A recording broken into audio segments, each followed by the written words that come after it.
Do you get anxious about the thought about sharing the gospel with a stranger? Are you terrified of approaching someone and telling them all about Jesus? Well, here are 7 ways for you to overcome your approach anxiety when you're doing evangelism.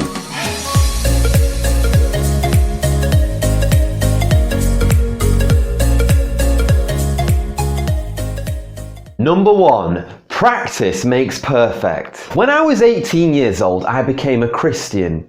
And pretty much from the get-go, I thought, I need to share the gospel. I need to get this good news out.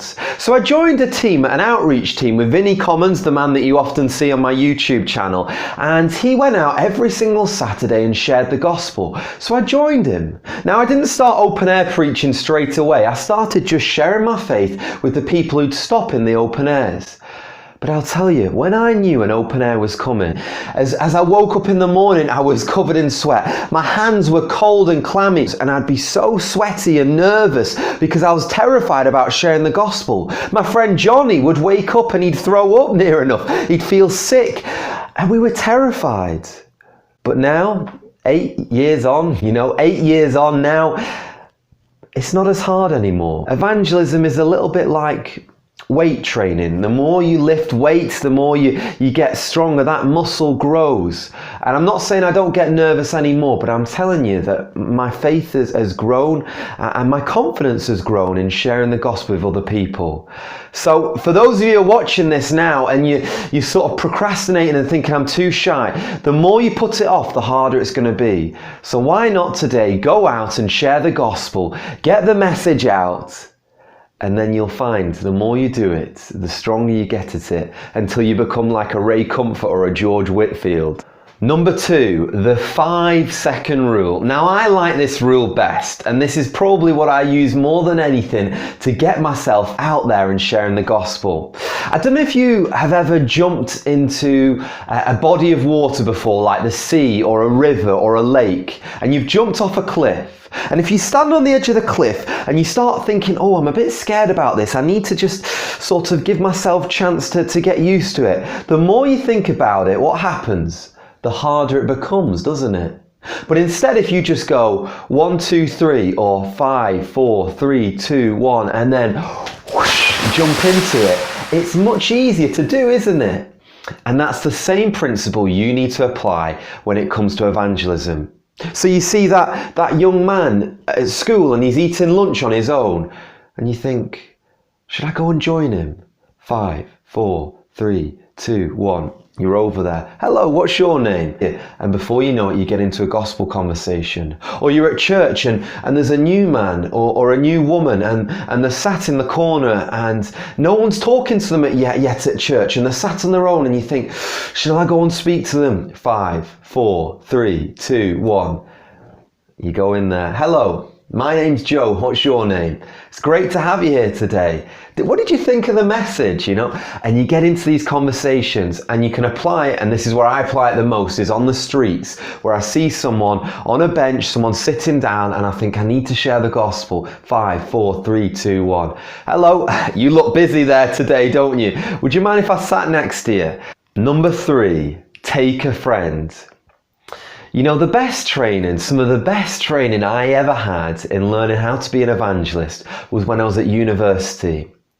I invited my friend Vinnie Commons, my mentor Vinnie Commons, to come onto the university campus with me. And we'd approach warlords playing Warhammer. We'd talk to Romanians. We'd talk to French students. We'd talk to atheists, to rugby players. We'd go up to them and Vinnie would literally just go up to them and he'd say something silly like, you look extremely busy there, sitting there.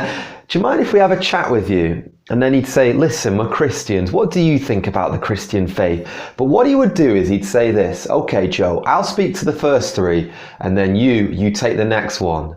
So he'd be like, this is your turn now, Joe. And if you can take a friend out with you, even at better, if you can take an experienced Christian out with you and you say to them, okay, I'll do this one and you do the next one, and you take it in turns, and then that way you sort of encourage one another along, saying, come on, you can do it. And then you've got a backup. If something goes wrong, your friend can always back you up. Number 4, say hello.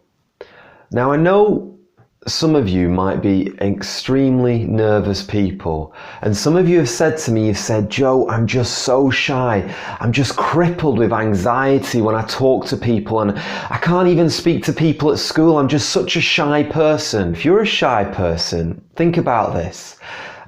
You don't feed a baby a T-bone steak in one go, do you? If you want to feed a baby a steak, you have to break it up into tiny little pieces, and then you need to put it into a blender and make it all mushy and easy for it to eat.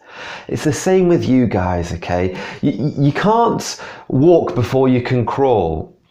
And I learned a tremendous lesson a couple of years ago. I got to spend a couple of days with one of the best evangelists in our country, a man called Roger Carswell.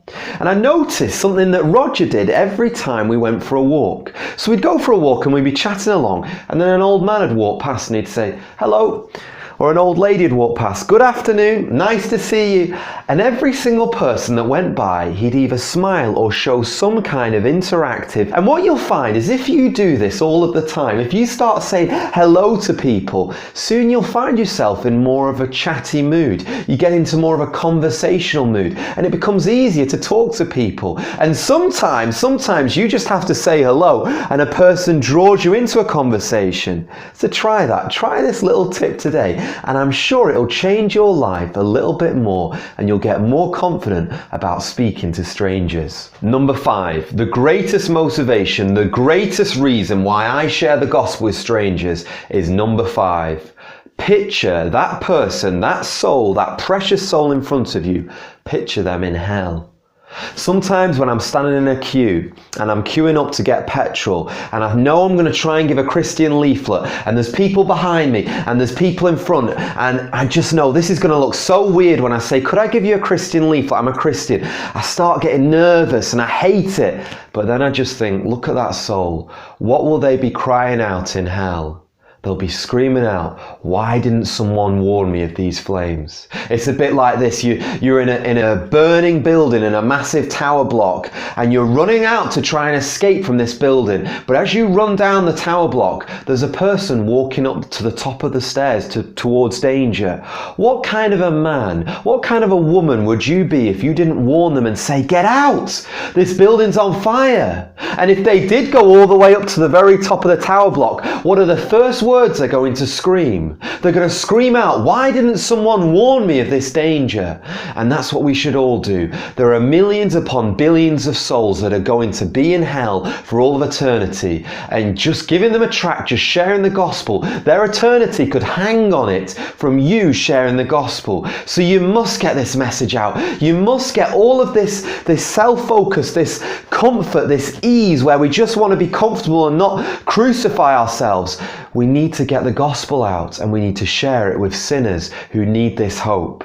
Some of us are too busy rearranging the furniture on a sinking Titanic. We're worried about this, we're worried about church issues, politics, but the fact of the matter is, eternity waits, death waits, and souls are going to hell. So you've got to get the focus off yourself and share the gospel, because Jesus Christ is the only answer to dying men.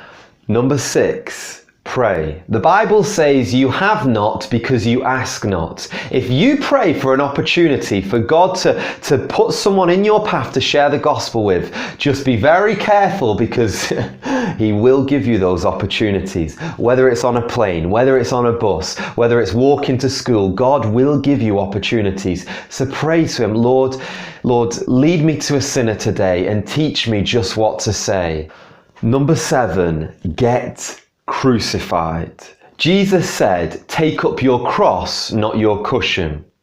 Now, as I said earlier, some of us are too busy trying to live a comfortable life. None of us are called to live on easy street. None of us are on holiday. None of us are passengers. While God has put breath in your lungs, He has given you a work to do. And that work to do is to be an obedient Christian and to go out and preach the gospel to every single creature. So let us all die to self. As Jesus hung on that cross, as He went through the agony of dying for sinners, as He was clothed with nothing but spit and blood, as He did that for your sins. It wasn't easy, was it? But He did it because He loves people. So you too, Myself included, all of us, we've got to love people. Let's die to self. Let's get this good news out, because people are dying every single day and their eternity hangs on it. So it doesn't matter whether I feel good. It doesn't matter whether I feel uncomfortable. The thing that matters is that God's gospel, the holy gospel, that Jesus Christ came into the world to save sinners,